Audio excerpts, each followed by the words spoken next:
ప్రపంచంలో మనం జీవించేటువంటి పరిస్థితులు ఎలా ఉన్నాయంటే, డిజిటల్ కనెక్షన్ ఉంది, రియల్ కనెక్షన్ లేదు. ఇది వరకు నలుగురు కలిస్తే కనుక పిచ్చాపాటి మాట్లాడుకునేవాళ్ళు. ఈరోజు ఎక్కడైనా నలుగురు కలిస్తే చూడండి ఎలా ఉంటుందో. ప్రతి ఒక్కళ్ళు ఎలా ఎలా అనుకుంటారు, ఎవరు కూడా చూడరు. 40 ఏళ్ల క్రితం మనం డైనింగ్ టేబుల్ దగ్గర పిచ్చాపాటి మాట్లాడుకుంటూ తినేవాళ్ళం. 20 ఏళ్ల క్రితం ఒక టీవీ స్క్రీన్ చూస్తూ తినేవాళ్ళం. ఇప్పుడు ఎవడ మొబైల్ సాల్ చూసుకుంటూ తింటున్నారు. డిస్కనెక్ట్ అయిపోయాం. ఈ లోకంలో మన కనెక్షన్స్ లేవు. కాబట్టి ఏ క్షణాన్నైనా ఈ లోకాన్ని విడిచిపెట్టి వెళ్ళిపోవటం పెద్ద విషయం కాదు. నాకు ఎవరితో కూడా రియల్ కనెక్షన్ లేదు.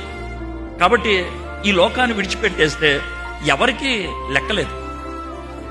నా జీవితం నాకే అసహ్యం అనిపిస్తుంది. దాన్ని డిప్రెషన్ అంటారు. దాన్నే ఒక విధంగా చెప్పాలంటే లోన్లీనెస్ అంటారు.